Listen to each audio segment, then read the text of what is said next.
Halo sobat semua, jumpa lagi dengan Denbagose Channel. Bagaimana kabar sobat semua? Sebelum kita mulai cerita ini, ayo silakan subscribe, like, komen, share dan nyalakan loncengnya untuk mendapatkan notifikasi terbaru ketika Mimin upload videonya. Bab 1083 5 menit 18 detik. Semua orang kaget, bocah ini sudah gila ya. Baru datang sini, sudah mengemudi begitu cepat. Harus tahu depan semua jalan memutar, bahkan demi ada muka, laung kontrol ditekan, kecepatannya juga akan turun, paling tidak harus pengendalian di bawah 80 mil baru bisa dengan stabil melewati tikungan. Jika kecepatan melebihi 100, jika tidak tahu jelas dengan lintasannya, kalau begitu akan mudah tertabrak gunung, atau bergegas keluar dari tebing, dan jatuh. Kak Nana langsung menyesal. Mengapa meminjamkan mobil kesayangannya sendiri untuk bocah itu? Jika dia menyebabkan kecelakaan mobil dan orang meninggal, bukankah membuang-buang tenaga? Hei, Prilihu, jika dia merusak mobilku, kamu harus membayar kepadaku. Prilihu mencibir, kamu tenang saja, satu mobil balap jelek, aku Prilihu masih mampu membayarnya. Kakak Na mendengus, tidak berbicara lagi. Prilihu malah mulai khawatir, barusan menyuruh Thomaskin maju, murni karena dorongan orang baru bertindak, dan akhirnya tidak menyangka Thomaskin benar-benar maju bermain. Sebelumnya Thomaskin selalu menyetir dengan lambat-lambat, tidak menyangka begitu mulai langsung mengemudi begitu cepat. Umumnya pada saat mulai berbalapan, akan selalu ada seorang navigator, akan duduk di kopilot untuk mengarahkan perjalanan pengemudi. Tetapi Thomaskin kali ini tidak menggunakan navigator sama sekali, kondisi jalan di depan juga tidak pernah melewatinya, jadi mudah terjadi bahaya. Tetapi setelah dipikir-pikir, Thomaskin mengemudi begitu stabil, seharusnya tidak akan terjadi apa-apa. Setelah melewati tikungan pertama, semua orang tidak bisa melihat mobil Thomaskin lagi, sangat cepat, suara gemuruh menyebar kemari. Kurang lebih sekitar 4 atau 5 menit, mobil Thomaskin sudah kembali. Kecepatannya tetap tidak mengurang, masih sama seperti barusan. Segera, Thomaskin melewati garis finish. Nona kecil pencatat waktu terkejut melihat stopwatch di tangannya, semuanya terkejut. Pukul 5 lewat 18 menit. Semua orang tercengang, 5 lewat 18 menit.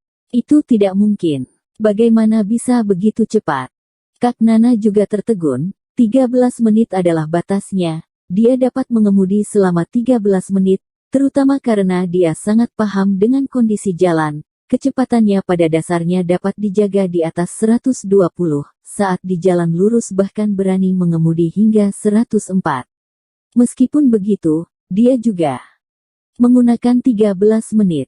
Jalur balap itu tidak akan mungkin menggunakan 5 menit sudah dapat menyelesaikan tugas. Siapa yang bisa mengemudi sepanjang jalan dengan menggunakan kecepatan 200? Kecuali adalah pemain profesional top yang baru bisa melakukannya. Kak Nana mencibir, kamu ini mengemudi sampai setengah sudah tidak berani mengemudi lagi, lalu memutar balik ya. Kak Nana berkata demikian, semua orang sekejap tertawa kencang. Ini satu-satunya penjelasan. Bagaimanapun setelah Thomaskin memasuki jalan pegunungan tidak ada orang yang bisa melihatnya. Dia mencapai garis finish atau tidak juga tidak ada yang tahu. Jadi Thomaskin di tengah jalan langsung balik juga tidak ada yang bisa menyadarinya. Alasan utamanya adalah hasil ini terlalu omong kosong. 5 menit, selain masalah pemain profesional, tidak ada yang bisa melakukannya. Setelah Thomaskin turun dari mobil, melihat kecurigaan Kak Nana dan yang lainnya, bertanya.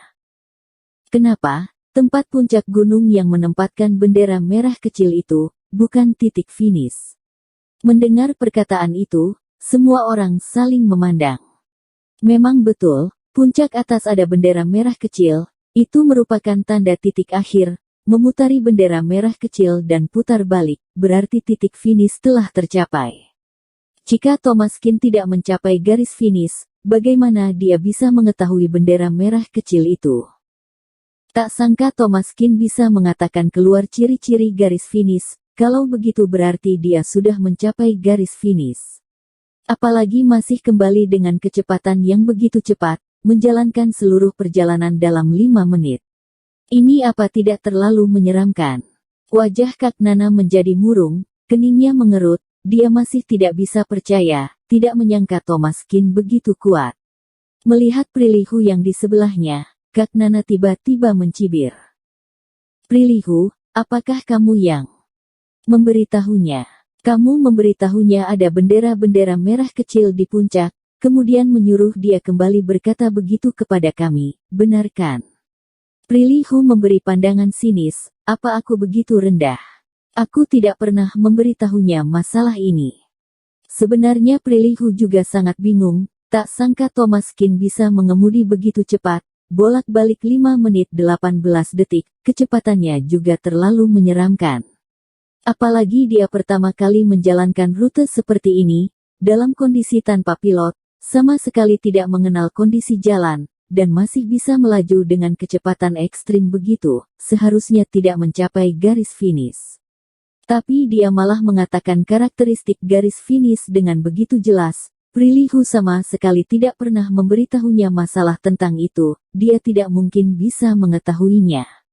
Prilihu mempercayainya, tetapi orang lain tidak mempercayainya sama sekali. Menganggap pasti Prilihu yang memberitahu Thomas Kin, dan kemudian dia baru bisa tahu seperti apa titik akhirnya. Thomas Kin menggelengkan kepala dengan tak berdaya, jika mereka tidak percaya, Thomas Kin juga tidak ada cara lain. Kak Nana mencibir, malau tidak bertanding saja, Prilihu, berani tidak? Prilihu mendengus dingin, apa yang tidak berani? Ya sudah tanding, katakan, apa untungnya? Kak Nana berkata, jika kalah, buka baju di depan umum, berani tidak?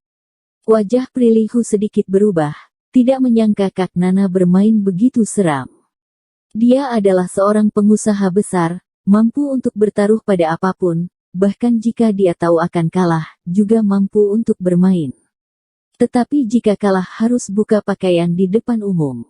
Prilihu tidak bisa melakukan hal seperti itu. Melihat Thomas Kin, Prilihu bertanya dengan suara rendah. Thomas, apa kamu ada kepastian? Thomas Kin mengangkat bahunya, tampak acuh tak acuh. Kamu jangan tanya aku. Prilihu tidak bisa berkata-kata, saat ini semua orang menonton, jika saat ini mundur, nanti Prilihu tidak akan bisa bergabung dalam lingkungan itu. Baik. Kamu jangan menyesali. Identitas Kak Nana itu juga tidak biasa, membuka baju di depan umum itu juga bukan sebuah masalah yang mudah dilakukan. Kak Nana mencibir, menyesalilah kelak akan keluar dari lingkungan ini, Prilihu, kamu tidak akan menggunakan Land Rover ini untuk berlomba kan? Meskipun Land Rover ini juga merupakan mobil mewah, namun sama sekali berbeda dengan mobil balap, dan ini matic, sehingga banyak operasi mobil balap yang tidak dapat dilakukan. Prilihu mengerutkan kening, sedikit ragu-ragu. Kak Nana berkata, jangan bilang aku membulimu, aku akan meminjamkanmu satu. Kak Nana menunjuk ke sebuah mobil balap hitam yang tidak jauh dari situ. Lelni pinjam buat kamu saja, dimodifikasi bersama dengan mobilku, kecepatan performanya tidak beda jauh, juga tidak termasuk membulimu. Prilihu mengangguk kepala. Baiklah, gunakan yang ini saja, Thomas, kamu mengemudi, aku akan menjadi navigatornya. Prilihu minum arak, jadinya dia bisa menyuruh Thomas Kin yang berlomba. Dan bahkan jika dia tidak minum, diperkirakan juga tidak berani bertarung, dia tahu jelas kemampuannya sendiri, jika benar-benar berkompetisi, dia pasti akan kalah dari Kak Nana, bahkan tidak bisa melihat lampu belakangnya. Hanya bisa menaruh harapan pada Thomas. Kak Nana mencibir, terserah kamu, kamu naik sendiri atau mencari orang, aku tidak takut, aku membawa navigatorku, ayo kita mulai. Selesai berkata, seorang bule mengikuti Kak Nana naik mobil. Prilihu melirik Jaki, merasa sedikit kenal, tapi juga tidak terlalu memikirkannya, langsung naik mobil. Setelah masuk ke dalam mobil, seorang gadis muda mengibarkan benderanya, kedua sisi segera bergegas keluar. Thomas Kin tetap dalam kecepatan yang tadi, jauh di depan. Prilly Hu gugup, "Hei, Thomas, depan adalah sebuah tikungan berbentuk U, kamu harus melambat kecepatannya." Thomas Kin menutup telinga tidak mendengarnya, cepat akan melihat tikungan bentuk U, Thomas Kin langsung menarik rem, dan membanting setir. Zes. Tiba-tiba, mobil melakukan drift yang sempurna, menggambar lengkungan yang indah di jalan, langsung melintasi tikungan, dan berhasil berbelok di tikungan. Wajah Prilly Hu menjadi pucat, bahkan barusan pun lupa berteriak, melewati tikungan ini, dia baru bersemangat. Buset Thomas, kamu bisa drift. Kamu terlalu hebat. Prilly Hu dulu berpikir Thomas Kin adalah seorang pengemudi tua, semacam mengemudi dengan lambat-lambat begitu, tetapi yang tidak pernah menyangka, Thomas Kin berbalapan bisa begitu seram. Drift 140. Sebenarnya kustomer dan marketing saling bertukar WeChat itu biasa, setelah membeli atau sebelum membeli mobil membutuhkan komunikasi dengan marketing.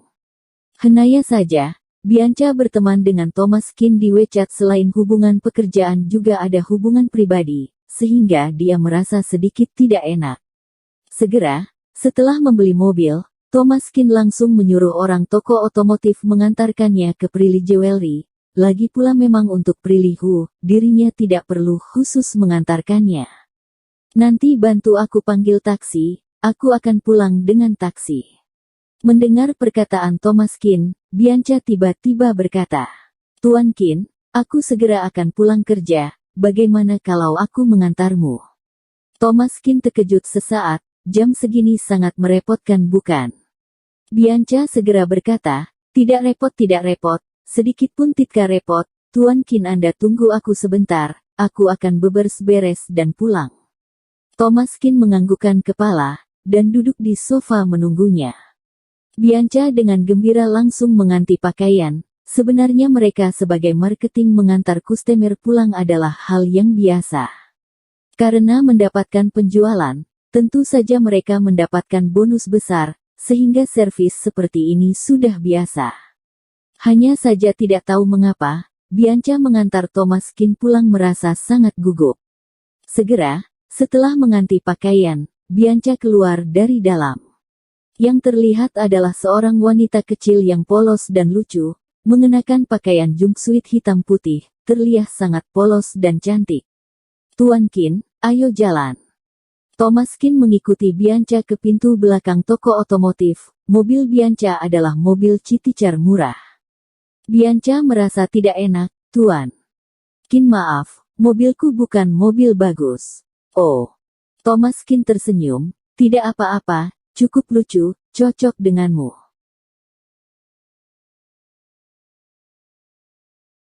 Bersambung. Terima kasih kepada kalian yang telah menonton video ini. Jangan lupa tekan tombol subscribe-nya dan nyalakan notifikasinya untuk mendapatkan video-video seru lainnya dari channel Denbagose.